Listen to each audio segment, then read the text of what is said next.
కొద్ది తల్లి ముందు మాకు ఇది కావాలి.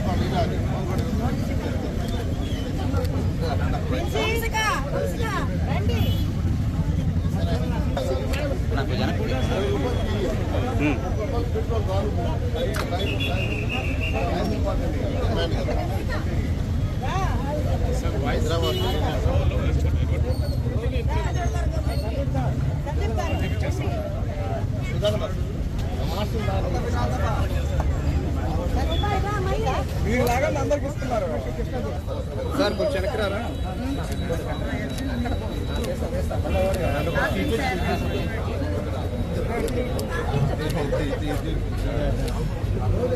పడాలా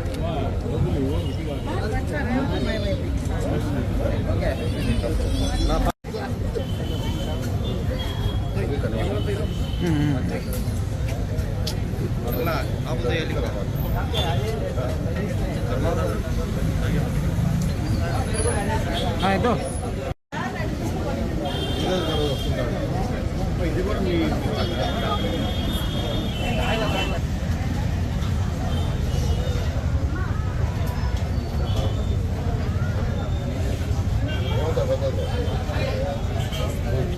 కలెక్ట్ వస్తా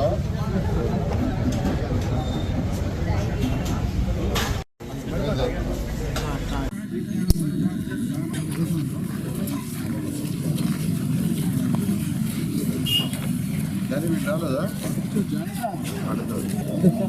అన్నట్టు పని సరే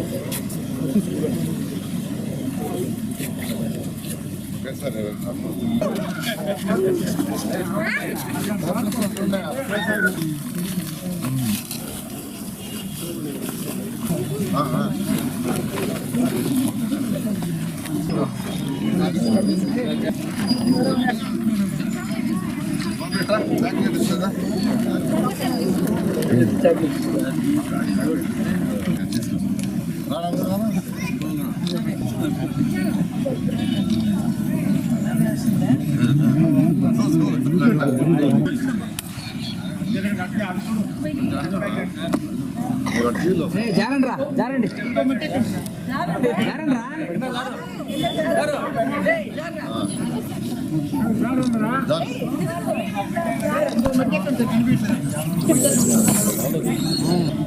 జారు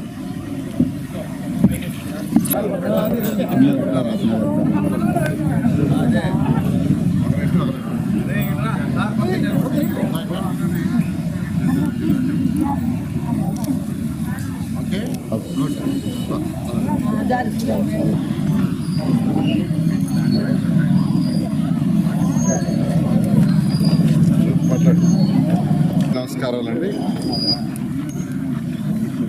మీకు అందరికీ తెలిసింది ఈరోజు ఈ రాష్ట్ర ఆర్థిక పరిస్థితి అతలాకుతలంగా ఉంది. 2014-19లో ఈ రాష్ట్రంలో 110 మున్సిపాలిటీస్ ఉంటే 110 మున్సిపాలిటీస్ని పరిగెత్తించాం. ఎందుకంటే ఆర్థిక వ్యవస్థని ప్రాపర్గా ఉండింది. కానీ ఇప్పుడు 2024 ఎన్డీఏ ప్రభుత్వం వచ్చేటప్పటికి ఫైనాన్షియల్ డిసిప్లిన్ లేక గత ప్రభుత్వానికి బీసీ ప్రభుత్వానికి అస్తవ్యస్తంగా చేసి మీరు కట్టిన ట్యాక్సులు, మీరు కట్టిన ఇంటి పన్నులు, మీరు కట్టిన వాటర్ ట్యాక్సులు, మీరు కట్టిన లేఅవుట్ ట్యాక్సులు, మీరు అప్రూవల్ తీసుకున్న బిల్డింగ్ ట్యాక్సులు అన్నీ కూడా సిఎఫ్ఎంఎస్లో పెట్టుకొని వాటిని దారి మళ్లించేశారు. ఎంత దారి మళ్లించారంటే 3,000 కోట్లు. సెంట్రల్ గవర్నమెంట్ ఇచ్చిన 15th ఫైనాన్స్ కూడా దారి మళ్లించారు.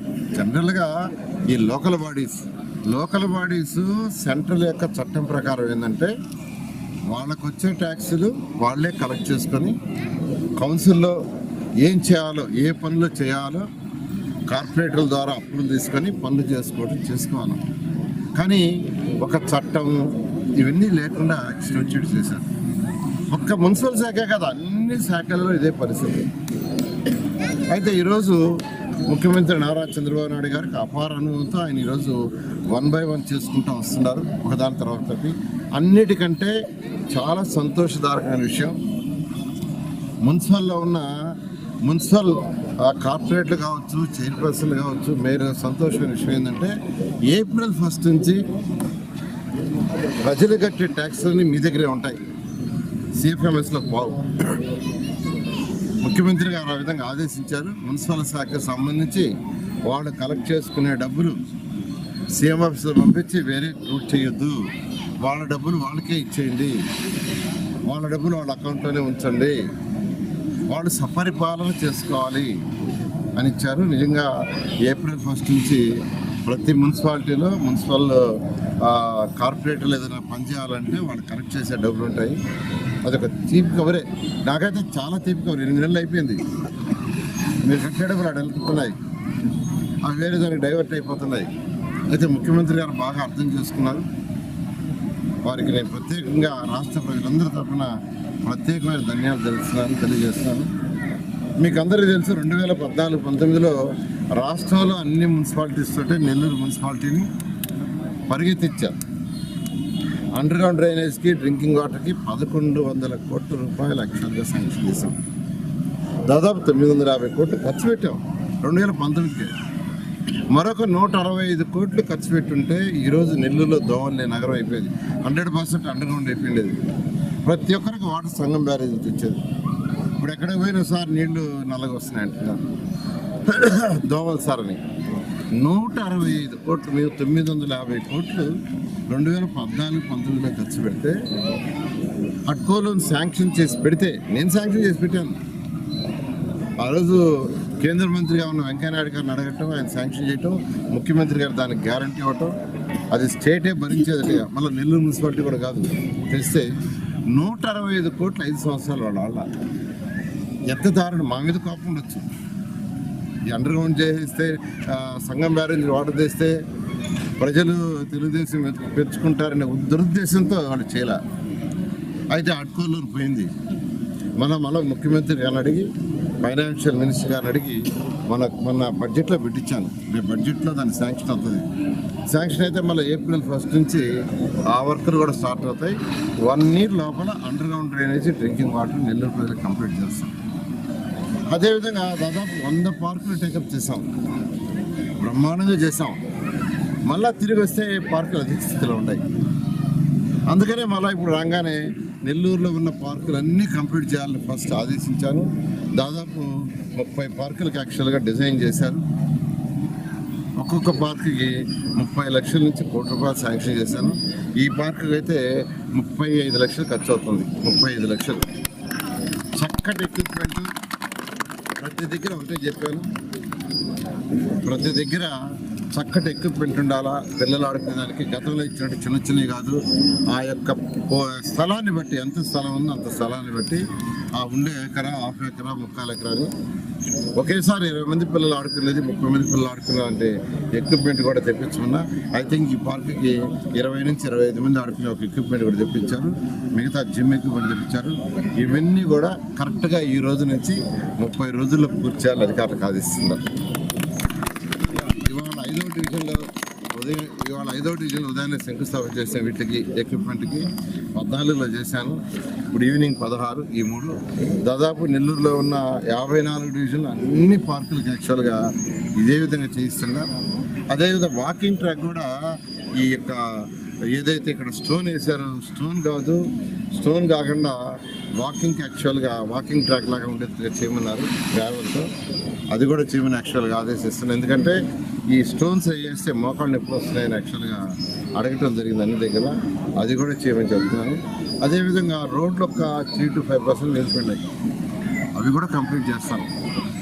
అదేవిధంగా డ్రైన్స్, ఏదైతే నెల్లూరులో కొన్ని డ్రైన్స్ ఉన్నాయి, అంటే 6 అడుగులు 8 అడుగులు డ్రైన్స్, వాటన్నిటిని కూడా క్లోజ్ చేయాలని అధికారులకు ఆదేశించాను. 2 పక్కల రివిట్మెంట్ వాళ్ళగా కాంక్రీట్ వాల్ కట్టి పైన స్లాబ్ వేయమన్నాను.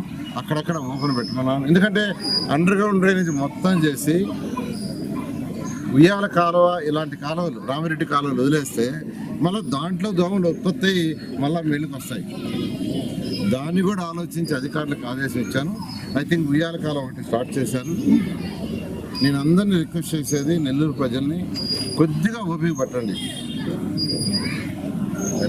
అదేవిధంగా టౌన్ ప్లానింగ్ సంబంధిస్తే రియల్ ఎస్టేట్ డెవలప్ కావాలనే ఉద్దేశంతో, వాళ్ళు ఇబ్బంది పడకూడదనే ఉద్దేశంతో, అడ్డదారులలో ప్లాన్లు శాంక్షన్ చేయించుకోకూడదనే ఉద్దేశంతో 18 విషయాలు లిబరలైజ్ చేశాం. 1, 2 కాదు, అంతకుముందు లేఅవుట్ అంటే 40 అడుగులు మినిమం రోడ్డు ఉండాలి. 30 అడుగులు ఇచ్చేసాం. 40 అడుగులు అవసరం లే.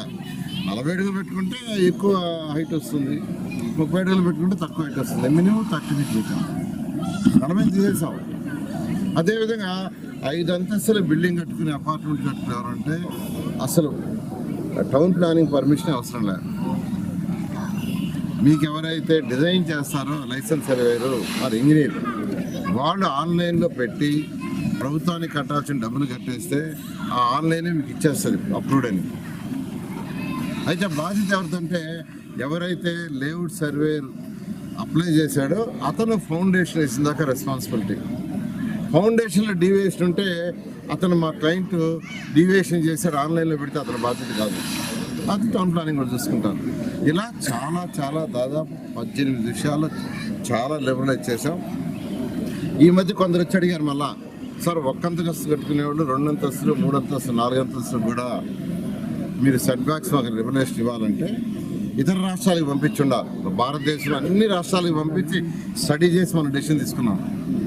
ఈ 4 అంతస్తుల లోపల ఉండేవాటి కూడా అన్ని స్టేట్స్ పంపించున్నాను. ఈ నెలాఖరు లోపల డెసిషన్ తీసుకుని అది కూడా చేస్తాం. నేను అందరికి ఒకటే చెప్పేది, మీరు అడ్డదారులలో పర్మిషన్లు తీసుకుంటే ఇబ్బంది పడతారు. మీకు రూల్స్ రెగ్యులేషన్ చాలా లిబరలైజ్ చేసాము. చక్కగా పర్మిషన్ అప్లై చేసుకోండి, పర్మిషన్ తీసుకోండి. ఎందుకంటే ఈ రాష్ట్రంలో 93% ఆఫ్ ది హౌసెస్ 5 అంతస్తుల కంటే తక్కువ ఉన్నాయి. అంటే 93%కి ఫ్రీ చేసేసాం. సో అందువల్ల నేను అందరిని రిక్వెస్ట్ చేస్తున్నాను, మీరు టెంపరీగా అడ్డదారులలో పోయి పర్మిషన్ తీసుకున్న మీరు ఇబ్బంది పడతారు. ఇన్నాళ్ళు గత ప్రభుత్వం రకరకాలుగా అడ్డదారులలో పర్మిషన్స్ ఇచ్చింది, వాళ్ళందరూ సఫర్ అవుతున్నారు. దానికి ఏం చేయాలో కూడా సీఎం గారితో మాట్లాడుతున్నాం, లీగల్గా కూడా యాక్షన్గా చూస్తున్నాం. దానికి కూడా త్వరలో డెసిషన్ తీసుకుంటాం. నేను ఒకటే అందరిని రిక్వెస్ట్ చేస్తున్నా ప్రజల్ని, మీరు అడ్డదారులలో పర్మిషన్లు పోవద్దు. చాలా రూల్స్ రిలైజ్ చేసాం. ఆ రూల్స్ మీరు యాక్చువల్ తెలుసుకోండి. ఇవాళ ఒక బిల్డర్ నన్ను అడిగాడు, సార్ ఆ 30 అడుగులు జీవో ఎప్పుడు వస్తుందని. ఇచ్చి నెల అయిపోయింది అని చెప్పాను. నెల పైన అయిపోయింది ఆ జీవో ఇచ్చి చూసుకోమని చెప్పాను. అందువల్ల మరొకసారి అందరికీ తెలియజేస్తున్నాను ఈ విషయంలో. నెల్లూరు ప్రజలందరికీ ఏదైతే నన్ను అత్యధిక మెజారిటీతో నా మీద నమ్మకంతో గెలిపించారో నేను ఖచ్చితంగా చేస్తాను. ముఖ్యమంత్రి గారు కూడా యాక్చువల్గా చెప్పడం జరిగింది. అయితే కొద్దిగా వెయిట్ చేయండి, ఫైనాన్షియల్గా రాష్ట్రం ఇబ్బందులు పడుతుంది. 1 by 1 చేసుకుంటూ వస్తాం. కొద్దిగా ఓపిక కట్టాల్సిందే అందరిని రిక్వెస్ట్ చేస్తాం.